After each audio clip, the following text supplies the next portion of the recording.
Thousands of illegal Chinese-linked marijuana operations are reportedly booming in small-town America and are becoming a significant factor in illicit drug trafficking. Our next guest, Oklahoma Bureau of Narcotics spokesman, says at least 80% of the illegal farms shut down in his state were tied to China.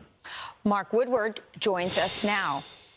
Mark, this is very surprising and alarming. What is going on? What is behind this? Why is China involved in marijuana farms in the United States?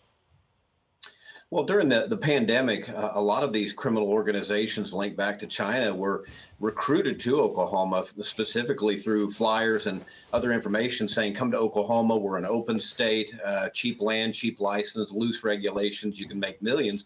And these were oftentimes spearheaded by entities like law firms and others that said, hey, for a price, we will get you a license. You just bring your group to Oklahoma. And so there was really a lot of local recruiting, if you were to advertise to a lot of people through Chinese websites and apps to come to Oklahoma. And so they kind of paved the way during the pandemic. Hey, Mark, how much of this is directly coordinated within the Chinese government in your mind, or is it criminal activity of Chinese nationals taking advantage of it? It's a combination. We've tied these groups directly to organized crime out of China that are also linked to not just high-grade marijuana black market trafficking, but to homicides, labor trafficking, sex trafficking, worldwide money laundering.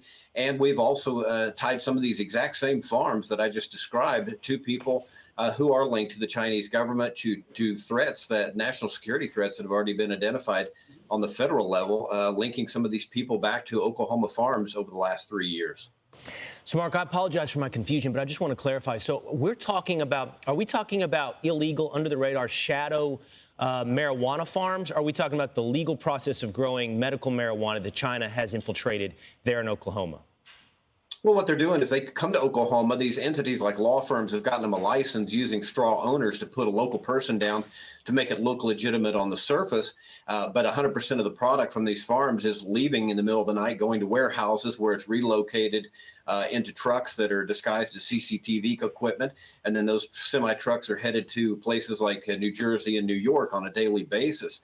And we've identified, and seized over 700,000 pounds of high-grade marijuana going from these farms that is destined for the East Coast, specifically Northeast, back to these Chinese farms here in Oklahoma. So they're legal farms that the Chinese are investing in, and then it's legal farms doing illegal business, and it's all tied to China. That's, if I understand it correctly. This is not cartel farms off in the, I know Oklahoma only has sparing mountains, but you have a few mountains, but, hidden off the radar. These are known farms that are licensed, that are doing illegal business and also being funded by China.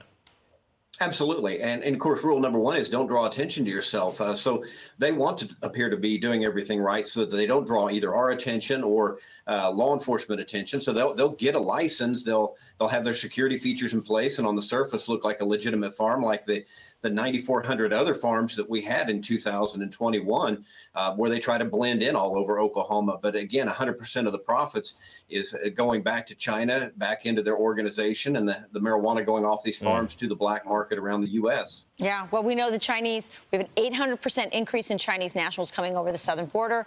They're involved in the fentanyl trade. Now we know they're in the marijuana trade. We know they have secret police stations in our country, and they're buying up land, also using front groups as well. This is a very serious development. We really appreciate you, Mark, coming in and breaking it down for us so we can understand a little better about what's happening.